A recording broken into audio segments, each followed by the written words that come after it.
Lies! All lies! You are all jealous of what I have built. That old woman was going to give the land to strangers. I did what I had to do to protect this family. Find out how I died, Adaeze.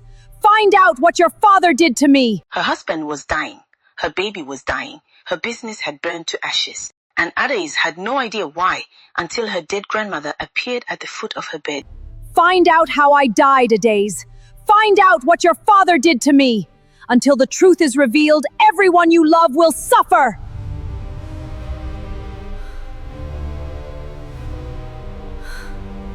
But this was not just a dream, because at that very moment her phone rang, and the hospital said the words no mother ever wants to hear. Mrs. Adaeze, you need to come to the hospital immediately. Your baby has stopped breathing. No, not my baby! Sit down, my children. This story will haunt you long after it ends. In the prosperous village of Umuahia, the Okonkwo family was royalty. They owned the largest farmland, the biggest compound, and the most respected name in 7 villages.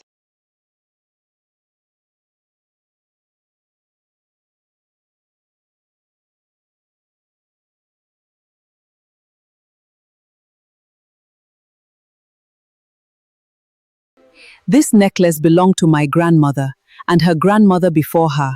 It carries the protection of our ancestors. Wear it always, my child. And remember, our family's greatest wealth is not land or money. It is truth. Those words would come back to haunt Adaeze 18 years later. Adaeze grew into everything her grandmother had prayed for. She graduated top of her class. She opened a successful fashion business. She married Emeka, the kindest man in the village, and she gave birth to a beautiful son named Chenedi. Life was perfect, but perfect lives have a way of attracting dark shadows. And the darkest shadow of all was hiding inside Adaeze's own family. 6 months ago, Mama Obiajeli fell suddenly and mysteriously ill. The doctor said it was just old age, but the sickness came so fast, so violently, that even the village herbalist was suspicious. In her final moments, Mama Obiajeli's eyes suddenly flew open. She grabbed Adaeze's wrist with a grip so tight it left marks. She tried to speak, but the words wouldn't come. Your father, the tea. Don't trust the tea. And at the foot of the bed, Chief Okonkwo, Adaeze's own father, watched his mother die with something that looked almost like relief. The funeral was the biggest the village had ever seen. Chief Okonkwo gave a beautiful eulogy about his beloved mother. He cried, he wailed, he threw himself on the casket. But one person at the funeral was not impressed by the performance. Uncle Chukwumama, Obiajeli's loyal servant, for 40 years watched the chief's tears and felt only one thing, rage. Mama Obiageli was a pillar of our community. Her kindness touched us all. Crocodile tears. You killed her, and one day the truth will come out. Let us honor her legacy. 1 month after the funeral, the first strike came without warning. Ada, my chest, I can't breathe. Emeka! Emeka! Someone call an ambulance, please! It hurts so much, Adaeze. Hold on, Emeka. Help is coming. Mrs. Adaeze, we've run every test possible. His heart, lungs, blood, everything is perfectly normal. There is no medical explanation for his symptoms. Then why is he collapsing? Why can't he breathe? Something is wrong, doctor. I'm sorry, this is beyond our expertise. 2 weeks later, the second strike came. Adaeze's fashion boutique, her dream, her livelihood, everything she had built, from nothing burned to the ground. The fire investigators found no cause. It was as if the flames came from nowhere. Then came the worst blow of all. Baby Chinedu stopped breathing in his crib. The doctors revived him, but he was now fighting for his life in the ICU. The diagnosis, unknown. My baby! Please, God, save my baby. What is happening to my family? Why is everything falling apart? Adaeze went to every doctor, every pastor, every herbalist. Nothing worked. It was as if an invisible hand was squeezing the life out of everything she loved. In 3 months, Adaeze lost everything. Her husband was bedridden. Her son was in ICU. Her business was ashes. Her savings were gone. She was drowning in hospital debt. And every night, she had the same nightmare. Every night, the same dream, she would find herself standing in a dead wasteland under a blood-red moon. And then, she would hear the voice. Adaeze, how long will you sleep while the truth rots beneath the ground? Mama! What truth? I don't understand. Why are you doing this to me? I loved you! I am not cursing you because I hate you, child. I am cursing you because I love you, and love demands justice. Your father murdered me, Adaeze. He poisoned my evening tea for 6 months until my body gave up. He killed me so he could steal my land, my money, and my legacy. No. Daddy would never. I tried to tell you on my deathbed. The tea? Don't trust the tea. But he made sure I died before I could finish. You have 14 days, Adaeze. Find the proof. Expose the truth to the family. Let the ancestors judge. If you fail, your husband will die on the 15th day, and your son will follow him to the grave. No, please! I'll do it! I'll find the truth! Just please don't take them from me! Adaeze woke up drenched in sweat. But this time, her grandmother's coral necklace was glowing. She knew then this was not just a dream. This was a mission from the ancestors, and she had exactly 14 days to save her family. Day 1. Adaeze left the hospital with fire in her eyes. If her father had murdered her grandmother, there had to be proof, and she was going to find it. Her first stop was the village pharmacy, where her grandmother's medicines had been dispensed. Someone bought a large quantity of arsenic-based rat poison from us 6 months before she died. The buyer used your father's account. What? What is strange? The buyer used your father's account. My father's account? No, that can't be. There it was in black and white. 6 bottles of arsenic rat poison bought by Chief Okonkwo. 6 months before his mother died, the same substance that in small doses would cause slow organ failure that looks like natural aging. Day 3. Adaeze remembered Uncle Chaku, her grandmother's loyal servant for 40 years. If anyone knew the truth, it would be him. Adaeze, I have been waiting for you. I knew this day would come. The ancestors told me someone would come asking questions. Please sit down. What I am about to tell you will change everything you think you know about your family. Your grandmother knew someone was poisoning her, Adaeze. She was a wise woman. She kept a journal. Every day she wrote what she ate, how she felt, and what she observed.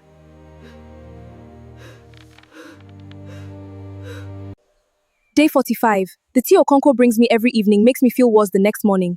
My hands shake, my stomach burns. I asked him to stop bringing it, but he insisted. Something is wrong with my son. Adaeze, what is it? Uncle, he's day 120. I am too weak to walk now. I know my son is killing me. I know why. The land documents. He forged my signature to transfer everything to his name. If I survive, I will expose him. But I don't think I will survive much longer. Day 147. My son killed me for my land. The forged document and on the safe, the code is my birthday.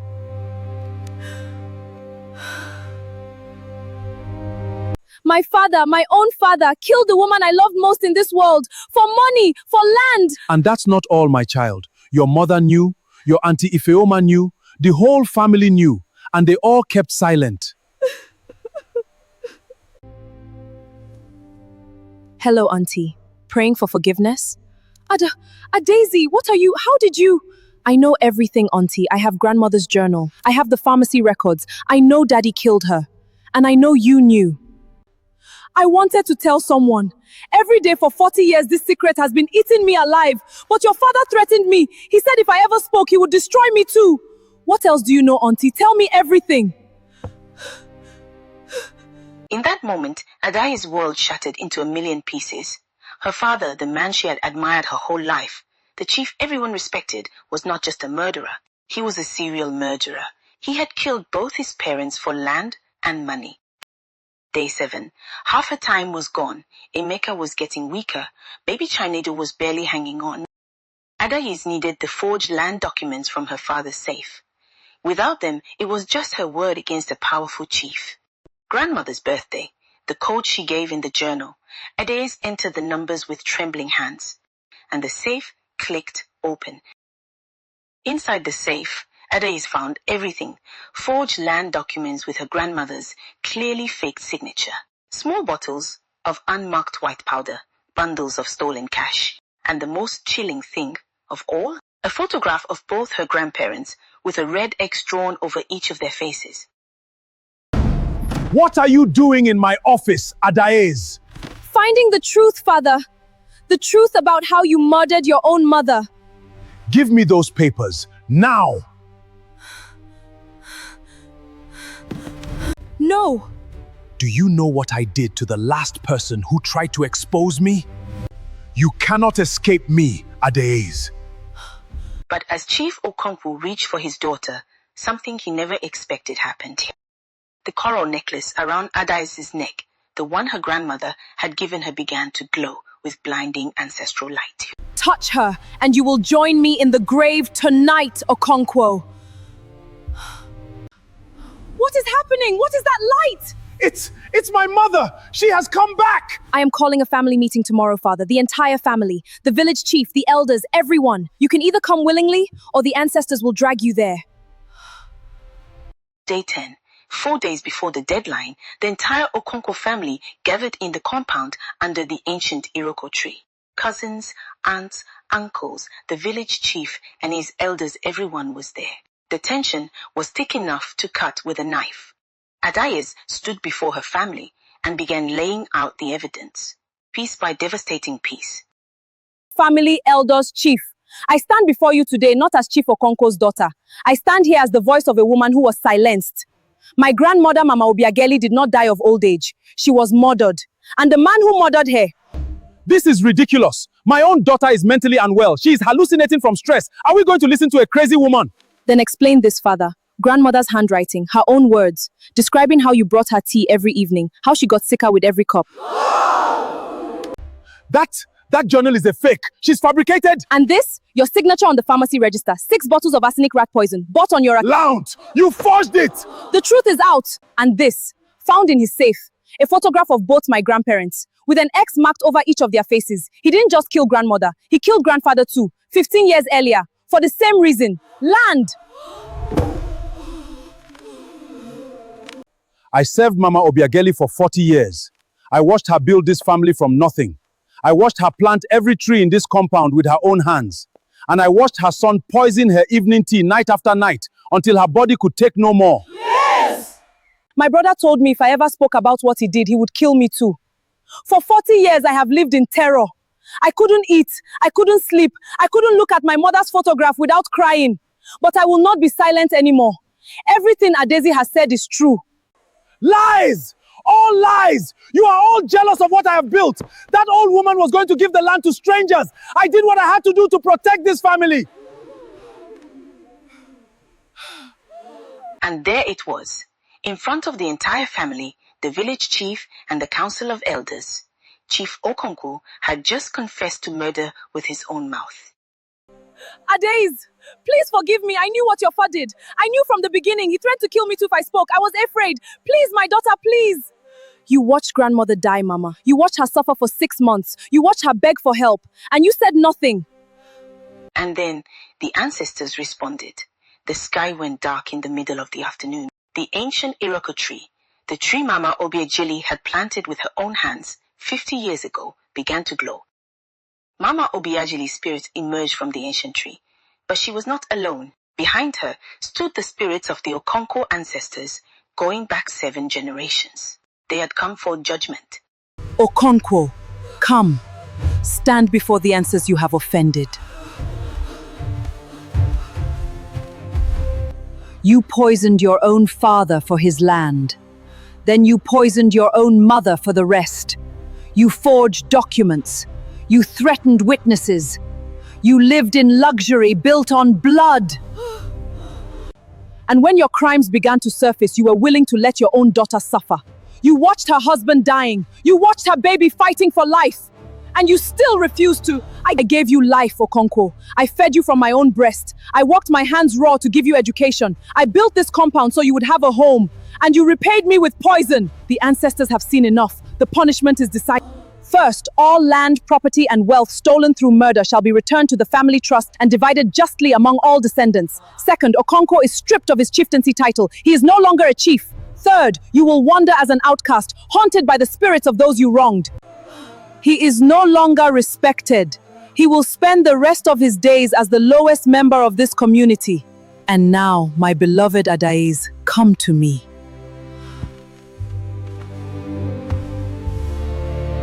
The curse is broken.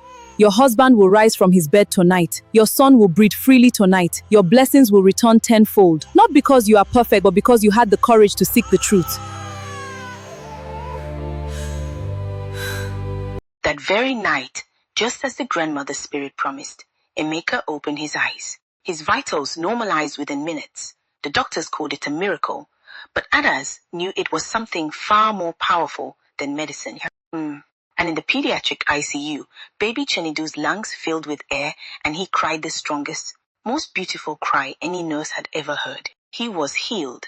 For the first time in months, Adaeze held her healthy husband and her healthy son at the same time. And she wept, not tears of pain this time, tears of gratitude. Chief Okonkwo was handed over to the police and charged with 2 counts of murder. The trial lasted 3 months. The evidence was overwhelming. He was sentenced to life in prison. Mama Ngozi was not arrested, but she was banished from the family compound. She lived the rest of her days in a small rented room, haunted by the knowledge that her silence had enabled 2 murders. Adaeze visited her once a month. Auntie Ifeoma was finally free. For the first time in 40 years, she slept through the night without nightmares. The truth had set her free. 1 year later, Adaeze rebuilt her fashion business bigger and more beautiful than before. She used part of the family land that was rightfully hers to build a community center in her grandmother's name. And every evening, Adaeze sat under her grandmother's iroko tree and read her journal to little Chinedu. Not as evidence anymore, but as a love letter from a grandmother who protected her family even from beyond the grave.